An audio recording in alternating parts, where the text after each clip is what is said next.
Hi, my name is Gwen. I'm 36 years old and I have complete androgen insensitivity syndrome, or for short CAIS.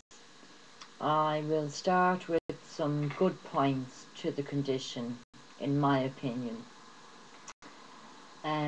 First point is that I have really soft skin. Second point would be that I don't get periods, and all the money I've spent on money I've saved on sanitary products throughout the years, but then the knock-on effect of not having periods I don't like, because I would like kids. Another good point for me is that I had a close family member who we were supportive for each other, so that was good. Meeting people on the Facebook page. I'm 36 years old and I'm only now finding people in the same predicament as I am in, and it's been such a great help to speak to people who have the same problems that I do. Bad points about the AIS for me would not being able to conceive. I would love to have a child or children. All the invasive surgery I've had to have is another bad point. Dealing with the diagnosis at age 15 was very, very hard. And not being told the truth was very hard. My gynecologist told me that I had hernias instead of testes. And I was looking for a doctor who was a gynecologist at the time, looking after her children. And when the kids took their naps, I used to look through the gynecological books, and I discovered the full nature of the problem for myself, and I was shocked, to say the least. And it actually said in this medical book, do not disclose full nature of problem to patient for psychological reasons. I just couldn't understand it, so I went back to my gynecologist with a lot of questions. I was diagnosed at 15, and it was a lot to take in for a 15-year-old.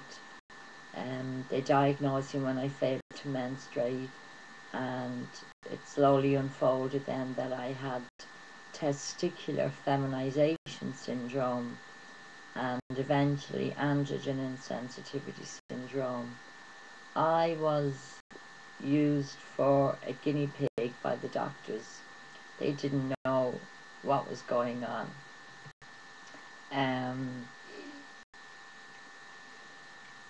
They had me in for constant blood tests, and you name it. I'd be going out the door to work in the morning and the phone would ring and it would be, Gwen, can you come back in? We need to take more blood. My files were sent to England and they were lost and they all had to be recreated again. I spent years struggling with my identity. I had a big gender identity crisis in my teens, wondering if I was half man, half woman, if I was man or woman. But I accepted the fact that I am a woman, and I'm a beautiful woman, and so are all you AIS women. I've had all the AIS surgeries. I've had my testes removed. I've had 2 operations to construct a vagina. I've had breast implants. I've really been through the mill and back in the last 20 years, but I'm in a good place now with my AIS. I would say to any young girls discovering that they have got this syndrome out there, that you're not alone, There are people just like you. If it wasn't for Imogen's Facebook page, I would never be speaking to people in the same situation that I'm in. And when you're finding out at a young age that you've got androgen insensitivity syndrome, there are no good points. But as you come to know the syndrome, each and every person, realizes that there are good and bad points to having the syndrome. This is my second time to do this video because the last one I didn't save, and I'm thinking now, what have I missed out on?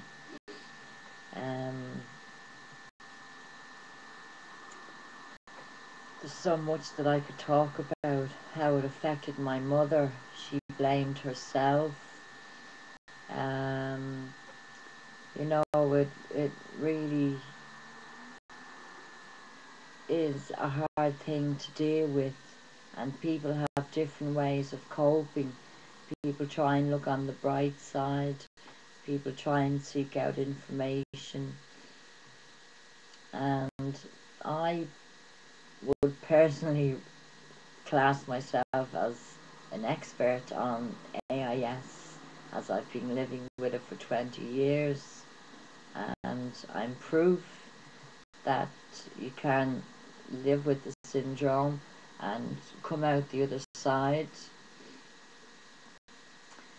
And I suppose another good point of me being AIS was that my late husband David, who we had 20 good long years together, was very understanding. And any young girl out there who's discovering they have this syndrome, don't think that you won't meet a guy or anything like that, because you will. There's somebody out there for everybody, and I firmly believe that. If anybody needs any information or has any questions about operations or anything like that, they can find me on the Facebook page, Androgen Insensitivity Syndrome, CAIS or PAIS. And I just wish all you girls out there with AIS the very best of luck. And as I said, if I can help in any way, you can find me on Imogen's Facebook page, and I would be only too happy to help. As I say, this is the second time I've done this video because I didn't save the last one, so I've probably forgotten a couple of things, and maybe I can do another video soon. So God bless you all, and keep your chin up and know that you are beautiful women. God bless you all. Bye-bye.